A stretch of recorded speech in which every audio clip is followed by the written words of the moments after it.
Hi, I'm M. Night Shyamalan, and this is the Wired Autocomplete interview. There is no moratorium on when do you tell the end of the movie. You don't ever tell them. What? M. Night. All right, let's see what it says. What does the M stand for in M. Night? It stands for Manoj, which is a very common name in India. It's not quite as common as Michael or something here, but it's pretty common. Everyone would mangle it in school. They call me Mango or a million things, and so it kind of abbreviated to M eventually. What was M. Night Shyamalan's first movie? It's a feature called Praying with Anger. And we shot it in India. I was 21 years old. And we kind of did it the kind of classic way, you know, friends and family, and borrowed and did everything we could. And there was one moment that I remember where I was really down and I was, didn't know what I was doing. And the sound guy came over, the Indian sound guy, and said, "You remind me of Steven Spielberg when he came and he shot Close Encounters." And I was like, that like pumped me up, and it's just a words of encouragement, but it felt like he had ordained me to be something special or something, because he used the word Steven Spielberg, who's like a god to me. So it made a difference, and I got all excited, and then we finished the movie. What is the M. Night Shyamalan trilogy? Well, I don't really do sequels, so this was really kind of a one-off thing in my life. When I thought of the story of Unbreakable, it was really complicated and very long, and then I realized, hey, I won't be able to make this in one movie. Maybe I can put it into multiple pieces. So I made Unbreakable as the first movie of that, and hoped that would make the other two. And then to be honest, I was kind of down about the reaction to Unbreakable when it came out. So I said, I'll go make other movies, and I went and made Signs and The Village and all that stuff. And then many, many years later, I went, hey, you know what? I think I should come back and make that the second movie of the trilogy, which was Split, and then I finally made Glass. So I was super lucky to get to finish the trilogy in this kind of weird and interesting way. What is M. Night Shyamalan working on? I'm releasing Old, and I'm doing all the press for Old, but at the same time, I'm writing this new movie. It's actually a book that I optioned, and I'm adapting it. I'm about halfway through. To be exact, I'm on page 54 of the first draft. It's sitting there right now. It's actually, I can feel the moment that I'm on, and I'm a little, what's gonna happen next? I know what the character just said, and something really bad is about to happen right after page 54, so I'm preparing how to execute it, but that's what I'm working on right now. What does Jim say, M. Night Shyamalan? I don't even understand that. What does that mean? What does Jim say, M. Night Shyamalan? This is from The Office? I don't currently reside in Scranton or in an apartment building in Scranton, if that's really what this question is. Is M. Night Shyamalan in Unbreakable? Yes. I play a drug dealer in Unbreakable, if you look carefully, and my family are all doctors and all. I still stayed in the medical field, so you see that works out great. Is M. Night Shyamalan in The Sixth Sense? Yes. Play a doctor. See? You see the themes here? Is M. Night Shyamalan in Signs? Yes. I had no medical connection in Signs, my character, but this was one of the bigger parts that I played in Signs. I played kind of the person that's involved in the death of the family member in Signs, and one of the fun memories I have is trying to do this really emotional scene in Signs, and Mel Gibson is acting across from me, and he's the least serious human being, and he started doing off-camera his lines as if he was Sean Connery, so in a Scottish accent, and I'm like, the tears started to just dry right back up, and I was like, Mel, I don't know how to do this. I was feeling emotional, and now I don't feel, and he's laughing, and I'm like, I'm not you, I don't know how to do this, so now I'm angry at you, so now that's what you got angry at you. But it turned out fine, and we used take 5, which he knew was the best take. Is M. Night Shyamalan in Split? I am not in Split, I don't think I am.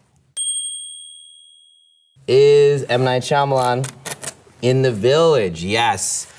Very small cameo towards the end. You kind of see me with a hat and in a reflection at the end of it, if you haven't seen it. Is M. Night Shyamalan in Always Sunny? I don't think I am in it, but I think they've referenced me in the show. You know, if they want a cameo, we can do it for real. But I know there was a whole episode where they were trying to get into one of my movies. They're so sweet, and what a great show that is, by the way. How M. Night Shyamalan? Okay, how old is M. Night Shyamalan? What a great question at this time. I'm actually 50 years old. Big birthday for me. So very excited, and we're gonna have some friends over and all of that stuff. How tall is M. Night Shyamalan? I'm like that, I'm that height, you know, where guys always lie about their height. You know, it's like, you're close enough to 6 foot. Yeah, I'm 6 foot-ish. Everybody that's light, just right below 6 foot always goes, I'm 6, I don't know. And they pretend like they don't even know exactly, you know, like we haven't obsessively measured ourselves constantly to get to 6 foot. Probably more like 5'10" to 5'10 and a half, something in that world. But who's measuring, really? How did M. Night Shyamalan get his start? The moment I think that the industry started paying attention to me is when I wrote a script that no one paid me to write called Labor of Love. And everyone bid on it. All the studios bid on it. And I was living in my parents' guest room. You know, there was no cell phones at that time, so you're getting all these phone calls saying, they offered $200,000. I was like, $200,000? What? I'm in my parents' guest room. By the way, it was my sister's old room, which was pink, just to add to the drama of it all. And so I'm in the pink room, and then they're like, $250, $300, Fox offered $400, New Line Cinema offered $500. And I was like, what? And finally, I sold it to Fox. Ironically, after I sold it, and I was, you know, I was pretty young and I hadn't done anything, they actually fired me as director. So it was very sad, a sad conclusion of that thing, but I did have enough money to go get a little home after that. Me and my wife, who were just married, we moved out. So that was really the beginning. I was hired off of that to write Stuart Little, and I became known as a writer, I think, first in the industry. How to contact M. Night Shyamalan? Well, I'll tell you how not to.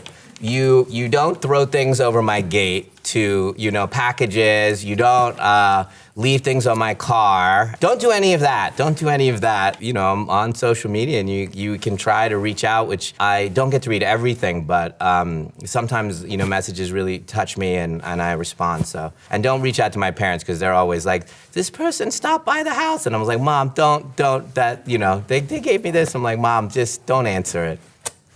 Bryce Dallas Howard, M. Night Shyamalan.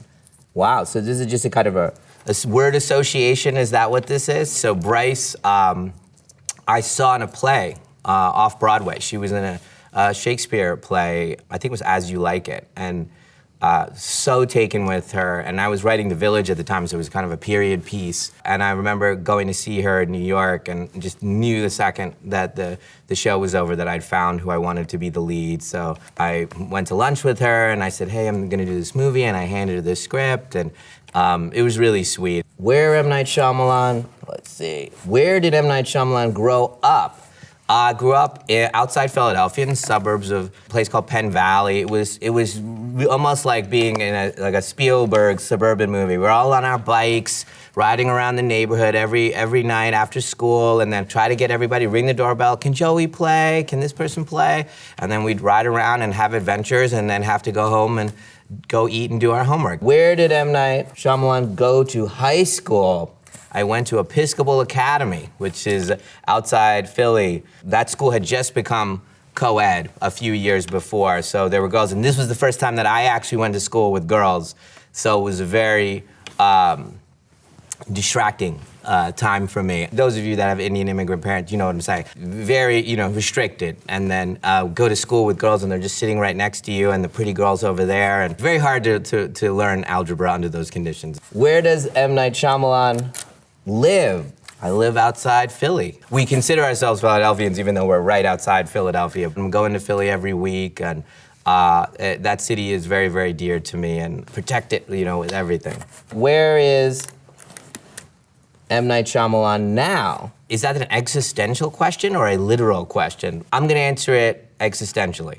At the place where I wanna make the most distinct pieces of art for the largest audience. I want the pieces to have teeth. I want them to be challenging, and I want them to represent me. And I have the belief that the more distinct and different they are, the more they're gonna resonate with you guys over time.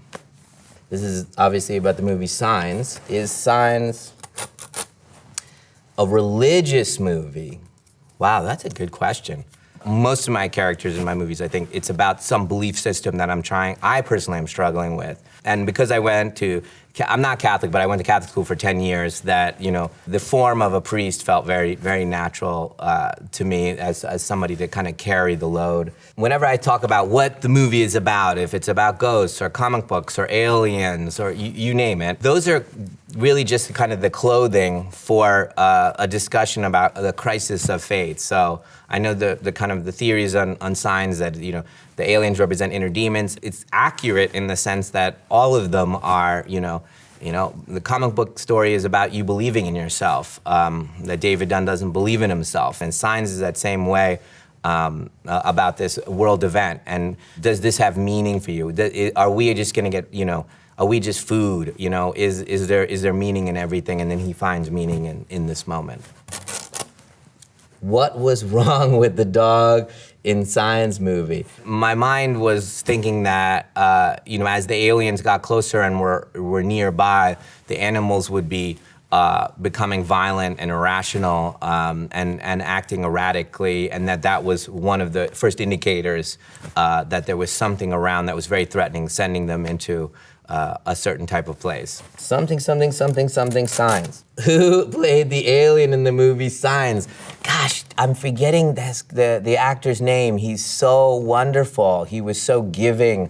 I remember his energy and his kindness on set, just the opposite of the alien. He was very, very gracious and made us all feel like we were doing kind of like a higher art form, like ballet or something. Yeah, a really wonderful man. What does water symbolize in Signs movie?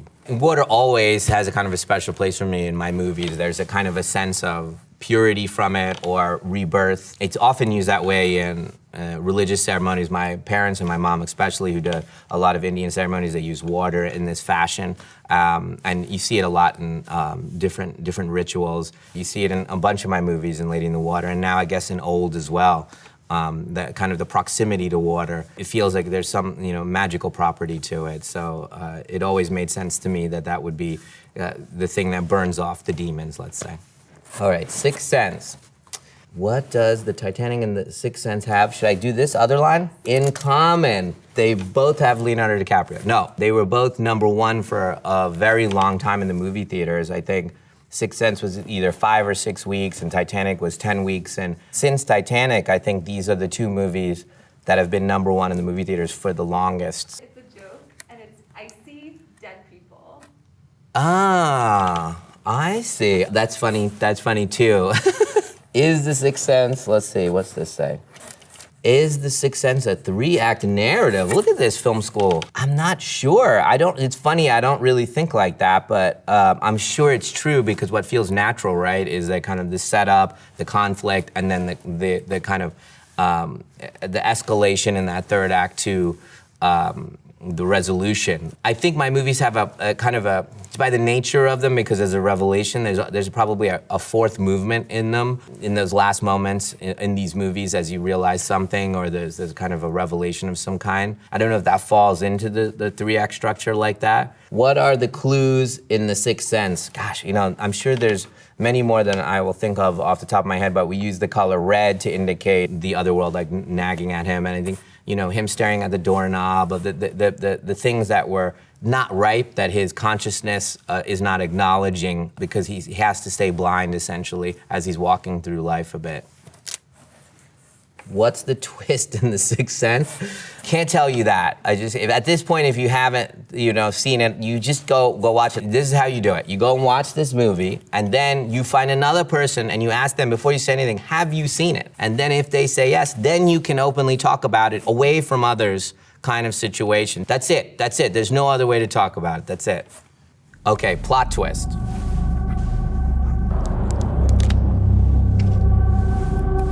It's been Bing all along.